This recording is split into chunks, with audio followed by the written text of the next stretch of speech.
अस्सलाम वालेकुम स्टूडेंट्स, उम्मीद करती हूँ आप सब बिल्कुल खैरियत से होंगे। स्टूडेंट्स, अगर आप चैनल पर न्यू तो प्लीज़ चैनल को सब्सक्राइब कीजिएगा, वीडियो को लाइक और शेयर ज़रूर कीजिएगा। अच्छा, एक बात बताते चलूँ, बहुत सारे स्टूडेंट्स के एक जो है मैसेजेस आते हैं कि मैम आपने जो है सेंटर वाले नहीं किए। स्टूडेंट्स, मैं वो ज़रूर आपके फाइनल से पहले पहले मेरी कोशिश है 2-3 दिन के अंदर अंदर मैं आपकी कंप्लीट करवा दूँ। तो ये जो है वो मैंने 40 से जो है वो 45 तक मैंने इसलिए करवाया था कि ये थोड़ा जल्दी हो जाएंगे। वो थोड़ा सा जो है वो इनकी उनकी क्या कहते हैं कि वीडियो थोड़ी लंबी होगी और जो है वो थोड़े से बड़े लेक्चर्स हैं, इसलिए मैंने चाहा कि पहले जो शॉर्टिंग है 40 से 45 तक पहले मैं ये करवा दूं, क्योंकि ये एक अलग टॉपिक है। ठीक है, इन्वेस्टमेंट थ्योरीज कहा जाता है, बिल्कुल सेपरेट है उन पीछे वाले से, तो इजी भी है आई थिंक ये। तो फिर मैंने सोचा कि पहले ये करवा दूं, तो परेशान ना हो कि मैं उनको नहीं करवाऊंगी। वो 6-7 आपके रहते हैं, आई थिंक 33 तक हो चुके हैं, वो 7 तक रहते हैं, तो वो 7 भी आपको बहुत जल्द आपको मिल जाएंगे। और आप आज जो है वो इंशाल्लाह मेरी कोशिश है कि मैं 45 तक आज आपकी कंप्लीट करवा दूँ, तो परेशान नहीं होना। और जो है वो वीडियो को लाइक ज़रूर किया करें, आप वॉच कर लेते हैं स्टूडेंट्स, लाइक करने में आपका कुछ नहीं जाता, और चैनल को सब्सक्राइब कर देंगे तो इससे जो है वो आपकी यानी जो मेरी वीडियो से जो भी आपको बेनिफिट हासिल हुआ है, तो समझो उसको उसकी जो है वो आपने मुझे फ़ीस पे कर दी है। ठीक है, चलिए इसके बाद स्टूडेंट्स हमारे पास ये आ जाता है पहला पॉइंट, इन्वेंट्री इन्वेस्टमेंट। ये क्या होता है? ठीक है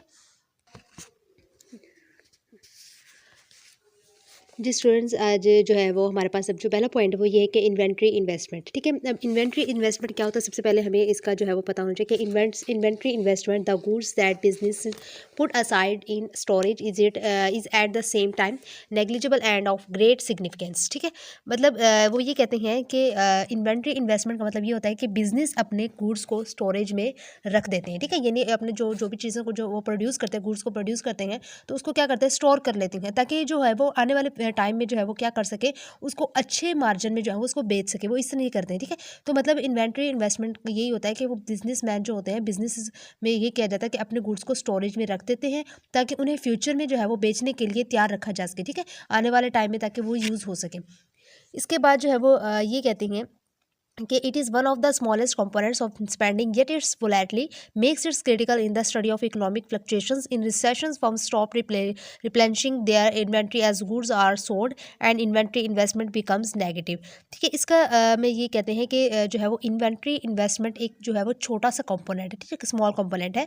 स्पेंडिंग का जो है वो स्मॉल कंपोनेंट है इन्वेंट्री इन्वेस्टमेंट, लेकिन इसकी जो वोलेटिलिटी है, यानी उतार चढ़ाव जो होता है, वो इकोनॉमिक फ्लक्चुएशंस को समझाने में जो है वो समझाने के लिए जो है वो ये होता है। ठीक है, तो रिसेशंस के वक्त ऐसा होता है कि फर्म्स अपनी इन्वेंट्री को जो है वो रिप्लेनिश करना जो है वो बंद कर देते हैं, और इन्वेंट्री इन्वेस्टमेंट जो है वो इस वजह से नेगेटिव हो जाता है, क्योंकि रिसेशन के समय में जो है वो ये होता था कि उसको इन्वेंट्री जो है वो रिप्लेनिश को जो है वो बंद कर देता है। ठीक है, तो जिस वजह से हमारे पास जो है वो इन्वेंट्री इन्वेस्टमेंट क्या हो जाता है, नेगेटिव हो जाता है।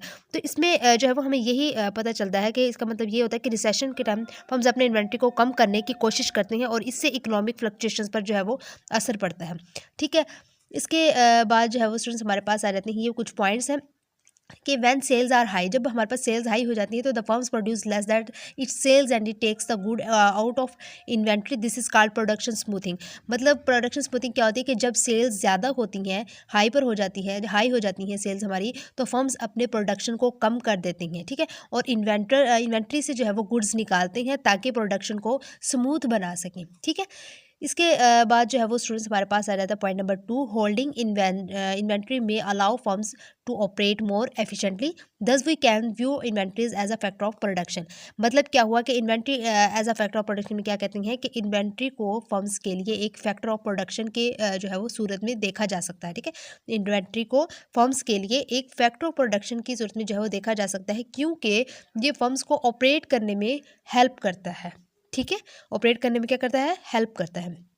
इसके बाद हमारे पास आ जाता है third point, also firms don't want to run out of goods when sales are unexpectedly high, this is called stock out avoidance. मतलब क्या हुआ, स्टॉक आउट अवॉइडेंस क्या होता है कि फर्म्स इन्वेंट्री को मेंटेन करती हैं, ताकि उन्हें अनएक्सपेक्टेडली हाई सेल्स के वक्त जो है वो गुड्स की कमी ना हो। ठीक है, जब हाई सेल्स हो रही हो उस वक्त उनको गुड्स की कमी ना हो, इसलिए फर्म्स इन्वेंट्री को मेंटेन किया जाता है, ताकि उन्हें अनएक्सपेक्टेडली हाई सेल्स के वक्त गुड्स की कमी ना हो। क्लियर। इसके बाद लास्ट पॉइंट आ जाता है, lastly if a product is only partially completed, the components are still counted in inventory and are called work in process. मतलब वर्क इन प्रोसेस में क्या है कि अगर कोई प्रोडक्ट पार्शली कंप्लीट है, ठीक है, अगर कोई प्रोडक्ट क्या है पार्शली कंप्लीट है तो उसके कंपोनेंट्स को भी इन्वेंट्री में शामिल किया जाता है और इसे जो है वो वर्क इन प्रोसेस कहते हैं, ठीक है। इसे क्या कहते हैं, वर्क इन प्रोसेस कहते हैं। किसे कहते हैं, अगर कोई प्रोडक्ट पार्शली कंप्लीट हो तो उसके कंपोनेंट्स को भी इन्वेंट्री में शामिल किया जाता है और इसे जो है वो हम क्या कहते हैं, वर्क इन प्रोसेस कहते हैं। तो इन्हीं जितने भी हमने ये बातें पढ़ी हैं इन्वेंट्री इन्वेस्टमेंट की, इससे हमें यही जो है वो बात का पता चलता है कि इन्वेंट्री इन्वेस्टमेंट किसी भी बिजनेस के लिए एक जो है वो बहुत ज़्यादा इंपॉर्टेंट कॉन्सेप्ट है। इसके बाद जो है वो हमारे पास स्टूडेंट्स आ जाता है next, seasonal fluctuations and production smoothing. अब इसमें क्या कहा जाता है कि contrary to the expectations of many economists and researchers, ठीक है, firms do not use inventories to smooth production over time. The clearest evidence comes from industries with seasonal fluctuations in demand. मतलब वो कहते हैं कि इसमें ये कहा गया है कि फर्म्स अपने इन्वेंट्रीज़ के इस्तेमाल जो है वो प्रोडक्शन के वक्त के साथ स्मूथ करने के लिए नहीं करते, जो कि इकोनॉमिस्ट्स और रिसर्चर्स की उम्मीदों के ख़िलाफ़ है, अपोजिट है, ठीक है, अगेंस्ट है। क्या कहा है उन्होंने कि जो हमारे पास जो है वो फर्म्स अपने जो है वो इन्वेंट्रीज़ का फर्म्स जो है वो इन्वेंट्रीज़ का इस्तेमाल प्रोडक्शन के वक्त जो है वो उसको साथ जो है वो स्मूथ करने के लिए नहीं करते, बल्कि क्योंकि जो है वो ये जो चीज़ अगर हम करें तो ये इकोनॉमिस्ट और रिसर्चर्स की जो उनकी हमारे पास की जो है वो एक्सपेक्टेशंस हैं उनके खिलाफ हो जाएगा ये सब कुछ, ठीक है। तो मतलब क्या है कि fan manufacturing one would expect that firms would build up inventories in time flow sales and draw them down in times of high sales. Yet in most industries from do not use inventories to smooth productions over the year, rather seasonal pattern matches seasonal pattern in sales। मतलब क्या कि मिसाल के तौर पर जो है वो फैन मैन्युफैक्चरिंग है इंडस्ट्री में, तो मौसम के हिसाब से डिमांड में सीजनल फ्लक्चुएशंस होती हैं, ठीक है। ज़ाहिर बात है जैसे गर्मियों का मौसम आता है तो उसमें जो है वो फैंस की ज़्यादा ज़रूरत पड़ती है, तो लोग उसको जो है परचेज़ करते हैं। अगर सर्दियों की बात की जाए तो वहाँ पे लोगों को जो है वो सर्दियों में इतनी ज़्यादा ज़रूरत नहीं पड़ती, तो उसमें जो है वो हमारे फ़ैन की जो सेल्स एंड परचेजिंग वाला सीन है वो जो है वो लो होता है, ठीक है। तो वही कहते हैं कि मिसाल के तौर पर मैन्युफैक्चरिंग इंडस्ट्री में मौसम के हिसाब से डिमांड में सीजनल फ्लक्चुएशंस होते हैं, लेकिन फर्म्स इन्वेंट्रीज़ को बिल्डअप नहीं करते, ठीक है। फर्म्स जो है वो इन्वेंट्रीज़ को क्या नहीं करते, बिल्डअप नहीं करते जब सेल्स कम होती हैं, और उन्हें ड्रॉ डाउन नहीं करते जब सेल्स ज़्यादा होती हैं, ठीक है। ये याद रखनी है चीज़ें। इसके बाद वो जो है वो इसके बजाय जो है वो फर्म्स का प्रोडक्शन पैटर्न जो है वो सीजनल डिमांड पैटर्न के साथ मैच करता है, ठीक है। इसका मतलब ये है कि फर्म्स प्रोडक्शन को एडजस्ट करते हैं और मौसम के हिसाब से जो है वो डिमांड के साथ इन्वेंट्रीज़ का इस्तेमाल करते हुए नहीं है, ठीक है।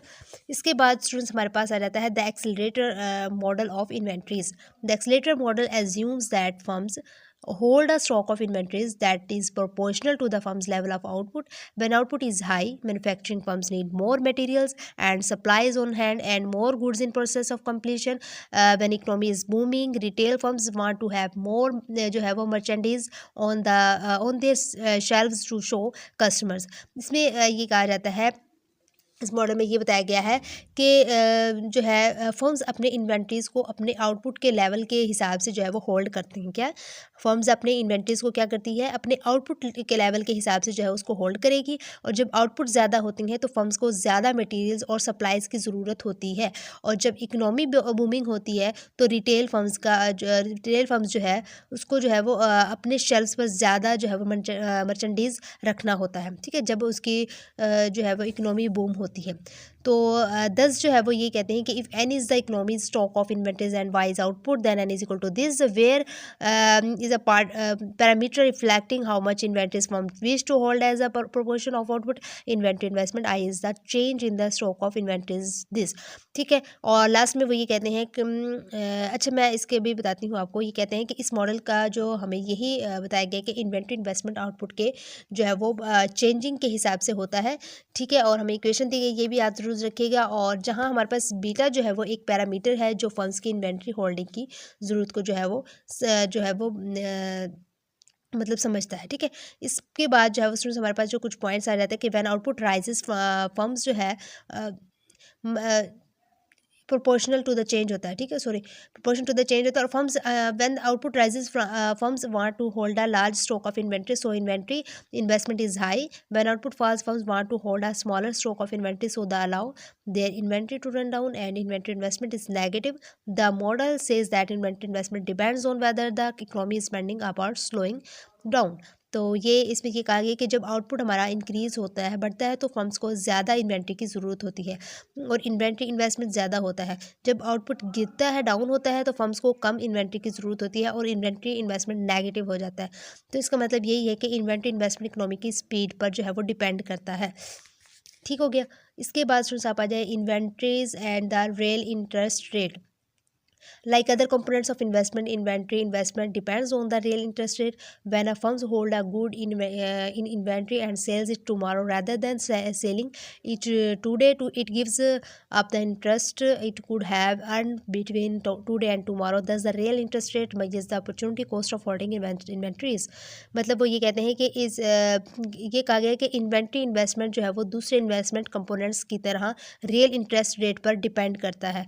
जब एक फर्म अपने इन्वेंट्री में जो है वो कोई गुड होल्ड करता है और उसे मतलब उसे जो है वो कल के लिए जो है वो कल सेल करता है, तो वो आज और कल के जो दरमियान में अर्न कर सकते हैं इंटरेस्ट को, वो गिव अप कर देते हैं। इसलिए रियल इंटरेस्ट रेट जो है वो इन्वेंट्री होल्ड करने का जो अपॉर्चुनिटी कॉस्ट को जो है वो मेजर करता है। ठीक हो गया।